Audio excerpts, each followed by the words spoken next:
Seguimos en el living, tenemos el gusto enorme de recibir a Diego Barnabé. Estaremos hablando de su carrera, de todo lo que ha hecho en estos años de vida como periodista, también como gestor cultural. Gracias por acompañarnos.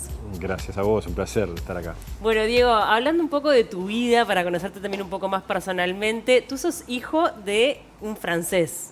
Sí, de padre francés y madre uruguaya, aunque también nieta de franceses y que hablaba francés porque era intérprete, así que bueno, era una lengua que estuvo presente en casa desde que era chiquito. ¿Y cómo se dio esa conjunción de tu padre francés con una uruguaya? ¿Fue en Francia o fue acá en Uruguay? No, fue acá. Es una linda historia. En realidad mi padre termina la Segunda Guerra Mundial, que lamentablemente tuvo que vivir como combatiente. Había una familia uruguaya, mejor dicho, francesa, que estaba acá en Uruguay, amiga de la familia de mi padre. Y en ese momento, bueno, ya tenía 23 años, había habido casi 5 años de guerra y ya no había tiempo de ponerse a estudiar y los padres le dijeron, bueno, salí a buscar trabajo. Y bueno, en Uruguay, unos amigos franceses le dijeron, si te querés venir, hay trabajo para vos acá. Había vivido en Perú un tiempito, o sea que el idioma español lo conocía, con sus padres cuando era niño, y se vino. Y bueno, y del otro lado, le dicen a mi madre un día, che, hay un francesito que anda medio perdido por acá, a ver si le dan bolilla, porque ella iba al liceo francés. ¿Y tu madre hablaba francés? Hablaba francés, claro, estaba dentro de un círculo muy francófono. Hay una historia también linda y es que mi abuelo materno fue el presidente del Comité Pro Francia Libre en la Segunda Guerra Mundial. Quiere decir, un grupo de uruguayos que desde acá mandaba ayuda a Francia, invadida por los nazis, dinero, cosas y también voluntarios. Que de repente la gente no sabe que de acá fueron voluntarios a pelear contra los nazis en la Francia ocupada en aquellos años. Y mi madre chiquita, con 11 años, ayudaba a escribir cartas a su papá, mi abuelo, para pedir cosas. Increíble. ¿No? Y bueno, termina con el tiempo casándose con un excombatiente. Esas cosas de la vida, qué increíble. Y acá está esta casualidad. Qué divino, qué linda historia. ¿Cómo marca el hecho? Bueno, obviamente, francés lo hablas, me imagino que perfecto, como nativo. ¿Y cómo marca Francia en tu vida, no? O sea, ¿qué tanto te pesa el hecho de tener raíces tan vinculadas con Francia? Y bueno, por un lado, hoy por hoy lo siento como una riqueza. Obviamente que hay épocas de la vida, sobre todo en la adolescencia, ¿viste? Que te cuesta un poquito entender quién sos, ¿no? Porque es una mezcla rara, porque de alguna manera vivís como en un micromundo. Para empezar, en tu casa se habla francés la mayor parte del tiempo, por más que mi viejo hablaba bien el español. Pero él decía, uno o el otro, no mezclen, hablen uno u otro, y al final se hablaba francés. Pero más agradecido, porque en definitiva te dio las dos, los dos idiomas. Claro. Pero entonces, viste, un momento que decía, me sentía un poquito como un extranjero acá, como diciendo, yo no sé, mi vida será acá, no será acá, bueno. Y con el tiempo lo incorporé como algo que, bueno, aparte de mi diferencia o de mi particularidad y a su vez de una riqueza, ¿no? Me dio mucha gracia que contaste en una entrevista que Kessman te decía Macron en un momento, y bromas así vinculadas con el tema de Francia. Claro, porque viste que en Uruguay, de alguna manera, cuando estás en un grupo humano y sobre todo en un lugar de trabajo, te buscan a ver qué diferencia tenés, qué características tenés, si sos narigón, si no sé qué, si estás flaco, bueno. Son más comunes, pero bueno, francés era el único. En el Canal 12 y bueno, rápidamente pasé a ser el francés. Un editor que me dijo el francés y bueno, para acá, para allá. Y me empezaron diciendo, los camarógrafos me decían, bueno, ¿qué hace Sarkozy? Cuando Sarkozy era presidente, después dejó de ser y vino Hollande, me decían Hollande, y después al final Macron. Está muy bien. ¿Has ido a Francia? Sí, varias veces, sobre todo por razones familiares. Además, mis dos hermanos mayores terminaron el liceo acá y se fueron a estudiar y se quedaron a vivir. Con lo cual me quedé solo acá. Claro. ¿Tus dos hermanos están viviendo en Francia actualmente? Sí, en realidad, bueno, uno ahora se jubiló y se volvió, pero el otro vive allá. Hicieron toda su vida universitaria y laboral allá. Qué increíble. ¿Y a vos nunca se te dio como para irte para allá? Bueno, ¿por qué decidiste quedarte en Uruguay? Sí, cuando estaba terminando el liceo, estaba como enfocado a que en los últimos años a que iba a seguir el mismo camino. Y al final, vi también, ellos son bastante más grandes que yo, había una diferencia de edad. Sufrieron mucho también el desarraigo y sufrieron mucho pasar de un espacio chico, de un medio chico, donde casi todos nos conocemos de una manera muy familiar, incluso el medio estudiantil y universitario, a irte allá donde sos un numerito, donde sos uno más en una masa de gente y donde realmente tenés que defenderte solo y en un contexto afectivo muy distinto. Y lo sufrieron y los marcó. Y yo vi eso, vi ese cambio en ellos, ¿no? Y dije, upa, esto yo no lo quiero en este momento de mi vida. Capaz que más adelante sí, pensé que me iba a ir a estudiar de repente en una segunda etapa universitaria, ponele, ¿no? Y lo que pasó es que rápidamente surgió trabajo, me empecé a trabajar, estudié comunicación, empezaron los trabajos en los medios de comunicación. Y cuando me quise acordar... La vida ya estaba instalada, eso pasa. ¿Por qué comunicación? Bueno, linda pregunta. Cuando yo decidí estudiar comunicación había pocas opciones, menos que ahora. Recién comenzaba la Universidad Católica y la UDELAR recién también estaba arrancando. Y la verdad es que estudié primero Administración de Empresas. Me metí en esa carrera, pero en lo que era la Universidad Católica me metí en las clases de comunicación, empecé a hacerme más amigo de los estudiantes de comunicación y descubrir lo que era la comunicación ahí, porque no había en el imaginario uruguayo un formarte para la comunicación. La mayoría de la gente que estaba trabajando y que algunos todavía están, se había formado en el oficio. En la práctica te tiraban y bueno, arreglate. Y yo hacía teatro, me tiraba casi todo lo humanístico, vivía en un contexto en mi casa donde la literatura, la pintura, yo qué sé, el teatro, la música estaba muy presente, ¿no? Y eso después que pasan los años entendés que casi todos estamos bastante determinados por lo que vivimos en nuestra infancia y adolescencia, en el contexto en el cual crecemos, ¿viste? Las opciones que uno toma terminan teniendo mucho que ver, no digo con que nuestra niñez. Siempre, pero casi siempre. De verdad que cuando uno hace el repaso dice, pero claro, estaba todo marcado desde temprana edad, ¿viste? ¿Es verdad? Sí. Eso sí. Y la gestión cultural, o sea, obviamente la cultura estaba como muy presente en tu casa, recién me decías el tema de la música, los libros, la literatura. Y bueno, también viene creo que mucho por ahí, también es una carrera muy reciente en Uruguay, que se empezó hace relativamente pocos años a ver distintas ofertas, bueno, ahora hay un poquito más universidades y demás, pero estaba muy cerca, en la adolescencia iba a ver teatro casi que compulsivamente, escuchaba música todo el tiempo, iba a espectáculos. Y al mismo tiempo hacía comunicación y periodismo cultural. Y un momento dije, bueno, estoy cansado solamente de dedicarme a entrevistar gente o a trabajar sobre la cultura como un contenido, punto de vista periodístico. Y tengo muchas ganas también de gestionar y de yo generar proyectos y contenidos culturales, ¿no? Y entonces empecé, hace ya como 16 años, me formé en uno de los lugares donde comenzó a haber una formación cultural, en Fundación Itaú, y empecé a la par ahí a dedicarle tanto tiempo como... Sí, y a entrelazar los dos mundos también, en definitiva, que eso también es interesante, ¿no? Porque uno requiere del otro. Total. ¿No? O sea, se retroalimenta. Tal cual. Son muy necesarios y las habilidades de comunicación te sirven mucho en la gestión cultural y viceversa, ¿no? Todo lo que te puede aportar el trabajo en gestión cultural y con la gente de la cultura también te nutre muchísimo para el periodismo, ¿no? Dentro del periodismo, estuviste en el periodismo general, estuviste presentando noticias durante muchos años. Después, en una segunda etapa, te abocaste más al panorama internacional. ¿Es ahí donde tenés tu fuerte? Mira, en realidad es interesante la pregunta, porque yo había hecho periodismo internacional en una etapa en la radio, en El Espectador, en Perspectiva, con Emiliano Cotelo, donde hacía la parte de sociedad y cultura, y en determinado momento me propusieron hacer también la parte internacional, que me interesaba un montón, y bueno, me metí a fondo en eso, y comencé sobre todo a dedicarme a lo internacional ahí, en la radio.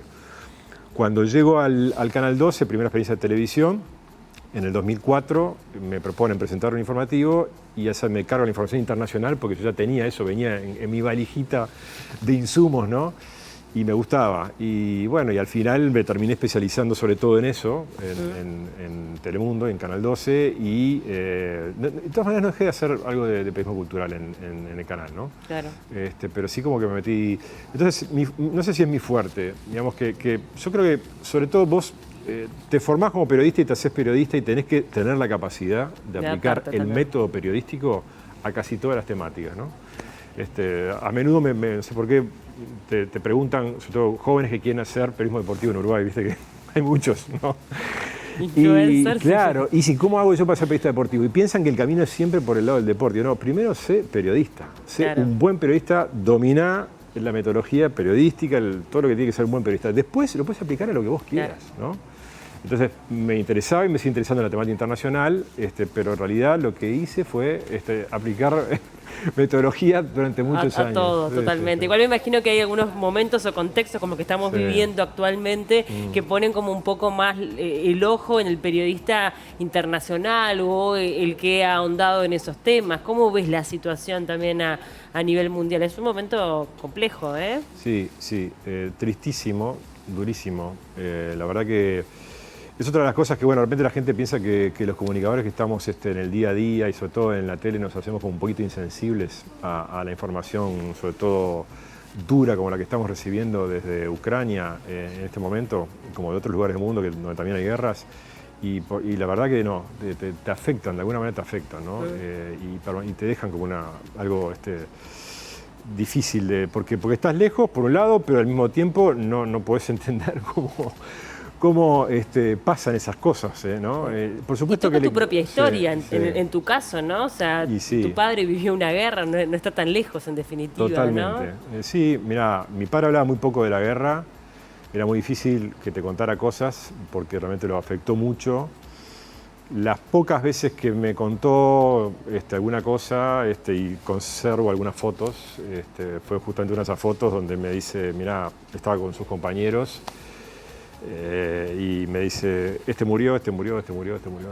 Claro. Entonces, y las pocas anécdotas que sé también son anécdotas en las que digo, bueno, salvó su vida por esto y yo podría no estar acá.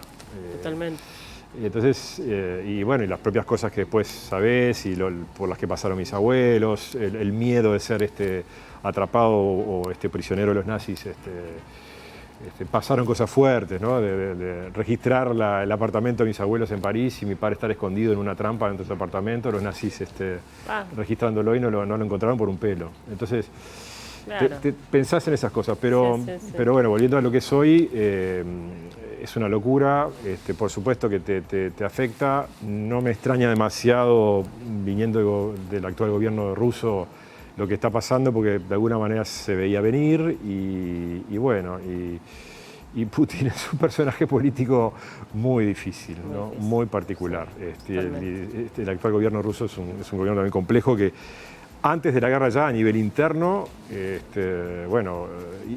eliminaba a sus oponentes o de alguna manera los neutralizaba o los prohibía bueno, no había posibilidad en Rusia ya de disentir demasiado con la opinión del gobierno. Entonces, bueno, de ahí para adelante, todo lo que estamos viendo... Sí, es tremendo. Hablemos un poco de La Canoa, que es el programa que realizás actualmente. Sí. ¿Lo retomaste? O sea, sí. lo habías hecho, tuvo un corte en el medio y ahora tuviste la posibilidad de volver a retomarlo. Sí, lo hice durante 3 años en Radio Mundo. Y bueno, tiene que ver un poquito con la pregunta que me hacías antes de esto de los temas del periodismo, ¿no? Ahí es un cruce de caminos entre lo cultural y lo ambiental, y toda la temática ambiental. Y la temática ambiental también es una temática que con los años, en la que me fui sensibilizando y en la que también aprendí mucha cosa y en la que me fui metiendo. Y bueno, hoy es eso, La Canoa tiene mucho que ver con un proyecto cultural. También lo que está bueno de contar es que no es un programa de radio que nace de cero como quiero hacer un programa de radio y se me ocurre hacer sino que es un programa que deriva de su proyecto mamá, que es Música de la Tierra, que es un proyecto que tiene muchas derivaciones. Una de las más conocidas de repente es un festival anual, y este programa tiene que ver con eso, con los mismos contenidos del festival, ¿no? Donde todo el universo de lo cultural está presente, todo lo ambiental también, nuestro vínculo con la tierra, cómo nos llevamos y cómo tratamos a la tierra. Y después algunos otros temas más que la radio y un programa diario te permite meterte, la identidad, la arquitectura, la historia, la memoria, un montón de temas que son parte de La Canoa. ¿Están todos los días en Radio Cultura? Sí, en Radio Cultura de 9 a 11 de la mañana. Está buenísimo. Y hablamos un poco de también este festival que ha sido como lo más conocido, que tiene la posibilidad también de aunar a miles de personas, porque eso ha ocurrido, ¿no? Sí. ¿Cómo es que nace todo ese proyecto? Y bueno, nace de una idea al comienzo, digamos, muy netamente cultural y musical, que buscaba vincular las músicas populares de raíz folclórica de la región, de Uruguay, Argentina y Brasil, sobre todo para mostrar los vínculos, para mostrar cómo hay una cantidad de cosas en común que no respetan demasiado las fronteras políticas. Bueno, Y enseguida, muy rápidamente, sentimos que todo ese tipo de música sobre la que comenzamos a trabajar tenía mucho que ver con el paisaje, con la naturaleza, con el medio rural, con la vida y los oficios de la gente, sobre todo del campo. Y por allí comenzamos a introducir cada vez más contenidos que tenían que ver con la flora, con la fauna, con la tierra, con el ambiente, con el cuidado, con la contaminación, con una cantidad de temáticas, con la propia producción también. Hoy por hoy, en Música de la Tierra, por ejemplo, la producción agroecológica es un contenido que está muy presente, la producción artesanal, con objetos que tienen que ver con materias primas que vienen sobre todo de la tierra o del campo. Todo eso se empezó a meter al punto que hoy es un festival que, si bien conserva el nombre de Música de la Tierra, pero pasan un montón de otras cosas. La gastronomía también tiene un lugar muy importante. La música sigue estando igual. La música sigue estando, pero hoy es un gran encuentro, una gran fiesta que celebra nuestro vínculo con la tierra. Ese es el propósito de Música de la Tierra, ¿no? Y que tiene un montón de hijitos. Además del programa de radio, tiene discos, libros, ciclos que a veces hacemos en teatros más chiquitos, de entrevistas con conciertos, un montón de cosas. ¿Cuántas ediciones tuvieron ya? Bueno, la del 2020 iba a ser la 10ª hasta que... La pandemia mediante. Tenían todo preparado. Una semana antes de la 10ª edición, que era una celebración muy especial, ¿te imaginas? Bueno, se suspendió todo, se cerró todo y todo lo que era público, Montevideo Rock, me acuerdo que era el fin de semana en que se cierra todo y nosotros con Música de la Tierra veníamos una semana después, tuvimos que suspender todo. Y bueno, entonces hoy decimos que vamos a hacer en noviembre, espero, si todo va bien, espero que sí, el 10º festival, pero en realidad son 12 años, porque el proyecto, lo lindo es que no paró y ni se detuvo. El año pasado hicimos algo más chiquito, dentro del planetario de Montevideo, que se llamó Música Botánica, y además, como casi todos los uruguayos y la gente también en el mundo, tuvimos que ser muy creativos. Totalmente. Para resolver cosas que hacíamos presencial y que ya no podíamos hacer en formato presencial. Y bueno, en el caso de Música de la Tierra, eso disparó un proyecto también que vamos a lanzar ahora dentro de poquito, que es una gran plataforma en internet vinculada al proyecto. Qué bueno eso, es súper interesante. ¿Y este año en noviembre en dónde es que lo hacen? Bueno, en principio, si todo va bien también, vamos a hacerlo seguramente allí en el Parque de Jacksonville, que es donde se hizo el festival hasta ahora, y eso lo estamos confirmando en estos días. Lo vamos a terminar de confirmar si efectivamente está todo bien para hacerlo allí.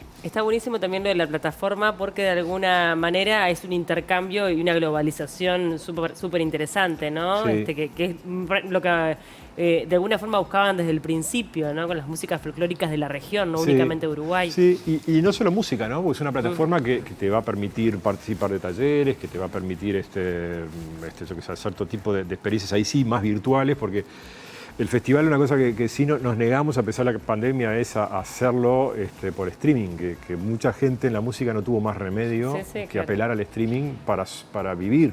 Totalmente. Los músicos en particular, muchos, y todos los oficios vinculados a la música, que la pasaron muy mal, recurrieron al streaming para sus espectáculos, para sus clases, para muchas cosas, ¿no?